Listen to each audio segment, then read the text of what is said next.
हाय, good afternoon. आज आपण इयत्ता 10वीचा हा जो चॅप्टर नंबर 6 आहे, प्रकाशाचे अपवर्तन, हा आज आपण इथे पाहणार आहोत। बाकीचेही चॅप्टर आहेत त्यांची लिंक डिस्क्रिप्शनमध्ये दिलेली आहे। सायन्स 1चे असतील, सायन्स 2चे असतील, याची लिंक डिस्क्रिप्शनमध्ये दिलेली आहे। तर आपल्या चॅप्टरकडे येऊयात। प्रकाशाचे अपवर्तन। मग आता प्रकाशाचे अपवर्तन म्हणजे काय, प्रकाशाचे परावर्तन म्हणजे काय, तेही आपण यामध्ये स्टडी करणार आहोत।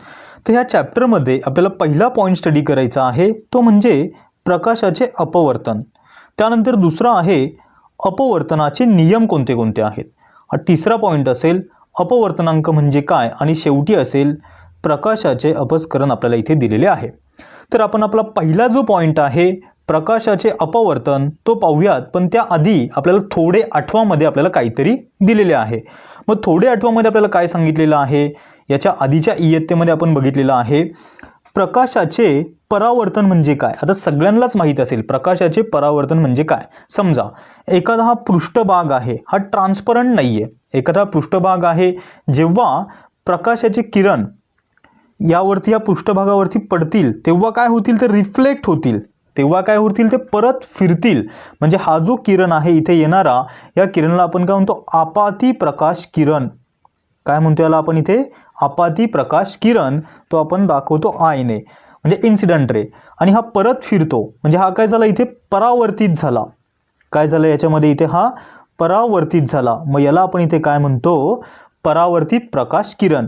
मग यामध्ये हा एक स्तंभ आहे, एक नॉर्मल लाईन आहे। म्हणजेच आपल्याला दुसऱ्या प्रश्नाचे उत्तर इथे भेटल का प्रकाश परावर्तनाचे नियम कोणते। मग हा जो आपाती किरण आहे इज इक्वल टू परावर्तित किरण, म्हणजे incident ray is equal to reflected ray, मग I is equal to R. म्हणजे दोन्ही प्रश्नांची उत्तर आपल्याला इथे भेटली। प्रकाशाचे परावर्तन म्हणजे काय, जेव्हा प्रकाश किरण एखाद्या पृष्ठभागावरती पडतील तेव्हा ते परत फिरतात, त्याला आपण काय म्हणतो, परावर्तन म्हणतो। आणि याचा नियम कोणता आहे तेही तुम्हाला इथे समजले। हे आपाती किरण इज इक्वल टू, म्हणजे आपाती किरण बरोबर परावर्तित किरण। मग हे तुम्हाला इथे समजलेलं आहे। आता सर्वसाधारण आपण चॅप्टरमध्ये पाहतो प्रकाश नेहमी कोणत्या याच्यामध्ये प्रकाश नेहमी एका सरळ रेषेत प्रवास करतो। हे आपण याच्या आधीच्याही चॅप्टरमध्ये पाहिलेलं आहे, म्हणजे आधीच्या स्टँडर्डमध्ये आपण इथे बघितलेलं आहे। तर आपला जो पहिला पॉइंट आहे तो आपण इथे स्टार्ट करूयात। मग आपल्याला पहिल्या पॉइंट्समध्ये काय दिलेलं आहे, एक एक्सपेरिमेंट दिलेला आहे, करून पहा म्हणून सांगितलेलं आहे। इथे दिलेलं आहे पहा, प्रकाशाचे अपवर्तन म्हणजे काय हे आपल्याला विचारलेले आहे। तुम्हाला आता परावर्तन सांगितलं, आता प्रकाशाचे अपवर्तन म्हणजे काय ते आज आपण इथे पाहणार आहोत। त्यासाठी एक कृती दिलेली आहे, एकदम इंटरेस्टिंग असा हा चॅप्टर आहे। या कृतीमध्ये तुम्ही भरपूर वेळा पाहिलेली असेल आणि तुमच्या प्रॅक्टिकल लॅबमध्येही तुम्ही करणार आहात, तुम्हाला सांगतीलच तिथे, पण आपण याचं बेसिक जे आहे ते समजण्याचा प्रयत्न करूयात। तर यासाठी साहित्य कोणते कोणते लागणार आहे ते पहा।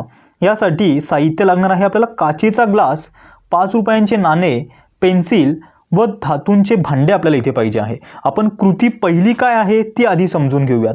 या पहिल्या कृतीमध्ये तुम्हाला सांगितलेलं आहे पाण्याने भरलेला एक काचेचा ग्लास घ्यायचा आहे। एक पाण्याने भरलेला काचेचा ग्लास घेतलेला आहे आपण, त्यामध्ये तुम्ही पेन्सिल उभी धरून अर्धवट बुडवलेली आहे। आता याच्यामध्ये बदल काय होतील, पुढे डायग्राम दिलेली आहे, त्या डायग्राममध्ये तुम्हाला व्यवस्थित समजेल। म्हणजे पाण्यामध्ये आपण अर्धवट पेन्सिल बुडवण्यामुळे बदल काय होतील, तेव्हा त्याची जाडी जी आहे, पेन्सिल जी आहे त्याची थिकनेस जी आहे ती बदलेल। आता तिसऱ्या पॉईंटमध्ये तुम्हाला सांगितलेलं आहे ही जी पेन्सिल तुम्हाला आता तिरकी करायची आहे। हे तीनही करून झालं। ह्या कृतीमध्ये तुम्हाला काय दिसेल, पेन्सिलची जाडी तुम्हाला वाढलेली दिसेल, आणि दुसऱ्या कृतीमध्ये तुम्हाला असं दिसेल का हा जो पेन्सिल जी आहे ती तुटलेली दिसेल। तुम्हाला पाण्याच्या पृष्ठभागालगत तुम्हाला पेन्सिल काय दिसेल, तुटलेली दिसेल। मग असं का होतं, याची पेन्सिलची जाडी का वाढते, ते आपल्याला याचं उत्तर आपल्याला पुढे भेटेल। पहा आता तुम्हाला इथे एक डायग्राम दिलेली आहे, यामध्ये तुम्हाला इथे दिसतंय पहा। याच्यामध्ये काय सांगितलेलं होतं आपल्याला, तुम्ही एक पाण्याने भरलेला ग्लास तुम्हाला इथे दिसतोय, यामध्ये हा पाण्याने भरलेला ग्लास तुम्हाला इथे सगळ्यांना दिसत असेल। आता यामध्ये आपण पेन्सिल बुडवलेली आहे, काय झालेलं आहे, पेन्सिल बुडवलेली आहे। सगळ्यांचं निरीक्षण काय असेल, इथे ही पेन्सिल इथे तुम्हाला तुटलेली दिसते, सगळ्यांना दिसते ना, ही जी पेन्सिल काय आहे इथे तुटलेली तुम्हाला इथे दिसते। मग ही तुटलेली का बरं दिसते पहा। आता यामध्ये तुम्ही पाहिलं, यामध्ये पाणी आहे, यामध्ये काय आहे, पाणी, आणि इथे वरती काय आहे, हवा आहे। म्हणजे दोन माध्यम वेगळे वेगळे आहेत, दोन माध्यम काय आहेत, वेगळे वेगळे आहेत। आता इथे हीच डायग्राम ही दुसऱ्या, म्हणजे याला नाव देतो मी ए आणि इथे नाव दिलेलं आहे बी. आता पहा, याच्यामध्ये तुम्ही कन्सिडर करा, इथे तुमचं हे पाणी आहे, आत्ताच तुम्हाला सांगितलेलं आहे. म्हणजे पाण्यामधून जे जे प्रकाश किरण बाहेर पडतात, म्हणजे हे प्रकाश किरण बाहेर जाताना त्यांची मार्गक्रमणाची दिशा बदलतात. यांनी काय केलंय, त्यांच्या मार्गक्रमणाची काय केलेली आहे, दिशा बदललेली आहे. हा जो इथे ही डॅश डॅश दिसी पेन्सिल कन्सिडर करा. मग आता काय झालंय, एका मीडियममधून दुसऱ्या मीडियममध्ये, म्हणजे पाणी या माध्यमातून आपण कुठे गेलेलो आहे, हवा या माध्यमामध्ये गेलेलो आहे. म्हणजे यामध्ये माध्यम चेंज झाले. म्हणजे पाणी कसं आहे, जड आहे, हवा कशी आहे, इथे हलकी आहे. म्हणजे जड मधून आपण कुठे गेलो, हलक्या माध्यमामध्ये गेलो. म्हणजे त्याला विरल आणि घन माध्यम आपण म्हणतो. पुढेही हा पॉईंट तुमचा येणार आहे. इथे सांगायचं काय आहे, प्रकाशाचे अपवर्तन म्हणजे काय हे तुम्हाला मला इथे सांगायचं आहे. इथे तुम्हाला काय सांगायचं आहे, मला प्रकाशाचे अपवर्तन म्हणजे काय, तर प्रकाशाचे अपवर्तन म्हणजे जेव्हा एका पारदर्शक माध्यमातून, म्हणजे हे माध्यम आहे तुमचं, एका पारदर्शक माध्यमातून दुसऱ्या पारदर्शक माध्यमामध्ये आपण गेलेलो आहे.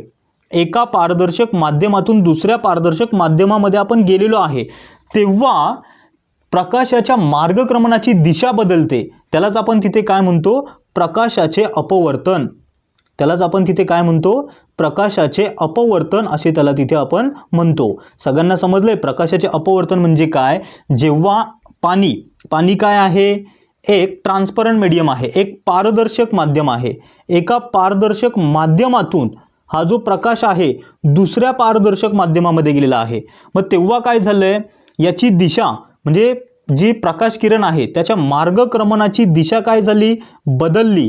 मार्गक्रमणाची दिशा बदलली, त्यामुळे आपल्याला हा जो रे आहे आता असा सरळ न जाता इकडे थोडासा, म्हणजे असा जर कधी कन्सिडर केला, हा तुमचा पाण्याचा सरफेस आहे असं कन्सिडर करा. यामधून रे येत आहेत, हे रे असे सरळ न जाता थोडेसे बेंड झालेले तुम्हाला दिसत आहेत. म्हणजे इथे थोडासा बेंड झालेला दिसतोय, ही तुमची पेन्सिल आहे नॉर्मलमध्ये. आता हा जिथे बेंड झालेला दिसतोय, त्यामुळे हा जो पोर्शन आहे या पोर्शनमध्ये पेन्सिल आपल्याला तुटलेली इथे दिसते. म्हणजे मार्गक्रमणाची दिशा बदलली, त्यामुळे ही पेन्सिल आपल्याला कशी दिसली, तिथे तुटलेली दिसली. म्हणजे सगळ्यांना इथे क्लिअरच झालं असेल, एका पारदर्शक माध्यमातून दुसऱ्या पारदर्शक माध्यमामध्ये आपण जेव्हा जातो तेव्हा माध्यक्रमणाची दिशा बदलते, त्याला प्रकाशाचे अपवर्तन म्हणतात. सगळ्यांना समजलेलं आहे. ही कृती नंबर पहिली होती. अजूनही एक कृती तुम्हाला दिलेली आहे, कृती नंबर 2 आपल्याला दिलेली आहे. त्यासाठी आपल्याला सेम साहित्य आपल्याला इथे वापरायचं आहे. मग पहिल्यांदा पहा, एक तुम्ही काय घेतलेलं आहे, एका धातूच्या भांड्यात 5 रुपयांचे नाणे घेतलेले आहेत. त्या भांड्यापासून तुम्ही दूर गेलेले आहेत. आता मी सगळं पुढे सांगणार आहे, डायग्राममध्ये परत एकदा एक्सप्लेन करणार आहे. ज्या ठिकाणी तुम्ही उभे आहात तिथे तुम्हाला आता हे नाणे दिसत नाहीये, पण त्या नाण्याच्या दिशेने तुम्ही सारखे सारखे पाहत आहात. मग जेव्हा तुम्हाला नाणे दिसत नाहीये पण त्या नाण्याच्या दिशेने तुम्ही पाहताय, अशा वेळेस तुम्ही काय करताय, तुमच्या मित्राला सांगताय की त्या भांड्याला कोणत्याही प्रकारचा धक्का न लागता त्यामध्ये पाणी ओत, आणि पाणी ओतल्यानंतर एका विशिष्ट स्तरापर्यंत आल्यावरती ते नाणे तुम्हाला परत दिसेल. आता डायग्राममध्ये तुम्हाला व्यवस्थित क्लिअर होईल. पहा, आता समजा हे एक रिकामं भांडं आहे. या भांड्यामध्ये तुम्ही काय केलेलं आहे, एक 5 रुपयांचं नाणं इथे तुम्हाला दिसतंय. हे नाणं इथे 5 रुपयांचं तुम्हाला इथे दिसतंय. आता तुम्ही जवळ आहात, जवळ असल्यावरती तुम्हाला हे नाणं दिसणार आहे, मध्ये आहे ते. थोडंसं झूम करतो म्हणजे परत एकदा व्यवस्थित क्लिअर होईल. पहा, हे नाणं जे आहे, तुम्हाला काय सांगायचं मला ते क्लिअर करून घ्या.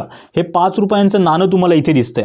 जेव्हा जवळ आहे तुम्ही या भांड्याच्या, तेव्हा तुम्हाला हे नाणे इझिली दिसेल. आता तुम्ही लांब गेले म्हणजे तुमचे जो पाहण्याचा व्ह्यू असेल, आधी कुठे होता, नाण्याकडे होता. जसं जसं लांब जाल तसं हा व्ह्यू काय होत गेला, पाहण्याचा तुमचा चेंज होत गेला. तुम्ही आता इथे पाहताय, आता तुम्हाला हे नाणं दिसतच नाही. तुम्ही इतके लांब गेले की हे नाणं तुम्हाला आता काय करत आहे, दिसतच नाहीये. मग आता तुम्ही तुमच्या मित्राला काय सांगितलंय, यामध्ये पाणी होत, पण तुमची नजर जी आहे तुम्ही आधी ज्या ठिकाणी पाहत होता त्याच ठिकाणी आहे. मग आता तुमच्या मित्रांनी ही सेकंड नंबरची जी डायग्राम आहे यामध्ये तुम्ही पाणी ओतलंय. आता यामध्ये पाणी ओतल्यानंतर तुम्हाला ते नाणं परत दिसू लागलं. ते नाणं काय झालं, आता तुम्हाला तिथे परत दिसू लागलं. म्हणजेच काय, पहिल्या डायग्राममध्ये ही जी फर्स्ट डायग्राम आहे यामध्ये तुम्हाला फक्त काय होतं, एकच माध्यम होतं, ते म्हणजे हवा. आता काय झालंय, हवा आणि पाणी यामध्ये काय झालंय, हवा आणि पाणी हे दोन्ही माध्यम आलेत.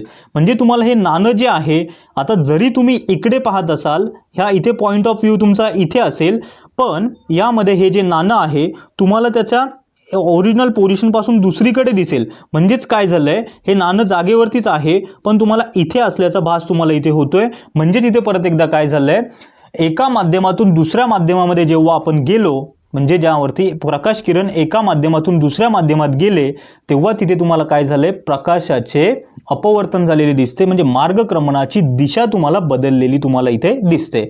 असे बरेचसे पॉईंट आहेत. अजूनही तुमचे डाऊट असेल ते पुढच्या लेक्चरमध्ये क्लिअर होतील. म्हणजे हवा माध्यम कोणतं आहे, पाणी माध्यम कोणतं आहे, मग बदल काय काय होतात ते आपल्याला पुढच्या एक्सपेरिमेंटमध्ये अजूनही व्यवस्थित क्लिअर होणार आहे. तर आज आपण इथे थांबूयात. बाकीचं जे आहे ते आपण नेक्स्ट लेक्चरमध्ये पाहूयात. थँक्यू.